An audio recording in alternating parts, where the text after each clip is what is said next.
I don't like dust. It's coarse and irritating, and it gets everywhere. One place I do like my dust, however, is in my dust collector. As the name implies, it collects dust, but not like your Nan's collectibles on the shelf. It works like a large vacuum cleaner. Dusty air comes in, the large bits get separated out into this barrel, and then the air escapes out the filter, leaving behind the dust.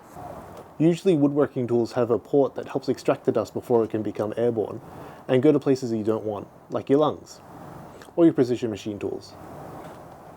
Stop looking at my wiring. Now, my current dust collection system works, mostly, but it definitely has some shortcomings that I'm hoping to make long comings. Firstly, and most importantly, it takes up a non-zero amount of space in my workshop. Moving around it is frustrating, and if there's anything that's going to be a motivator for me to do something, it's to annoy me. Secondly, relieving it of its cellulose fiber collection is a hassle at best, dangerous at worst.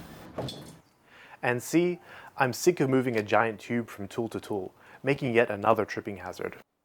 I already have enough of those. So, like many problems, I'm going to deal with mine by bringing it out the back. By which I mean the dust collector is being exiled to the back shed. It'll be forced to suck the dust-laden air through a non-biodegradable straw of PVC piping. Given my workshop will only ever have one tool running at a time, 4-inch piping is probably going to be enough. Like all guys though, I had to round up to 6 inches, so that's what we'll be using. So after a severe bout of procrastination, I cut holes in my workshop and shed for the main trunk of the dust collection.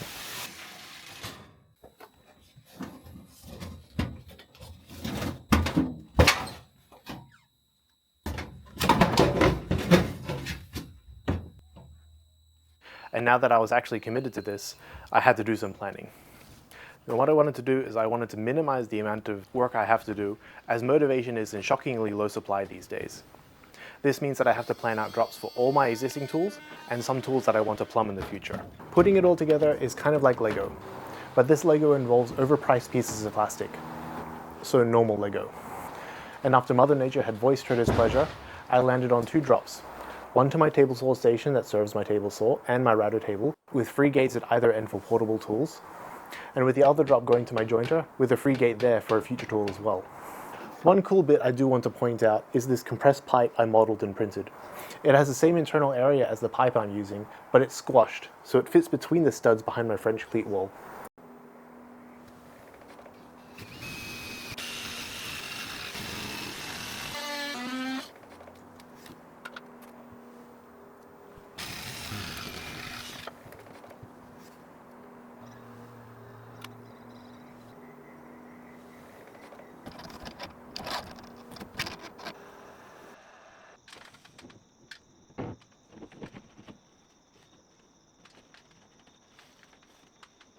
And this means I can definitely keep hoarding all the wood that I'm really going to use one day.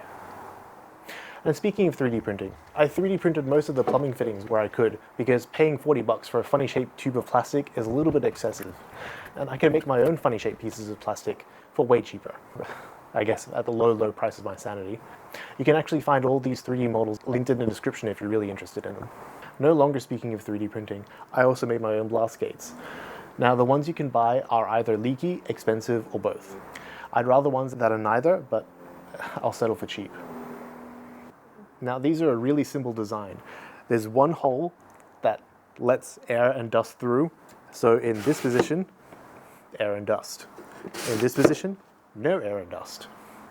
These are really easy to batch out, and you don't need any special tools besides a circular saw of some kind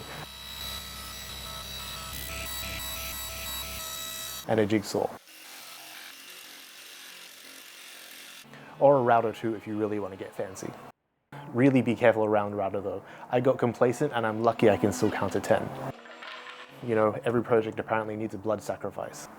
And I'll put measurements up on the screen so you can copy and paste them for free, but I'll also have proper PDF versions in the description and on Patreon. So we're finally at the 20% that takes 80% of the time. The fit and finish it of all. The home stretch, the last lap, the final phase, and wrapping it up. Since I want this 80% of the effort to take up 20% of the video, I'll summarize it all. Now I had to move the dust port on my table saw from one side to the other. Since I originally only had the flexible hose, the table saw and router table dust ports were designed to be close together to make it easier to swap from one tool to the other. And since I had blocked off the table saw port, it also kind of blocked off the router table port, so I had to 3D print a custom duct to go around that because, of course I planned poorly.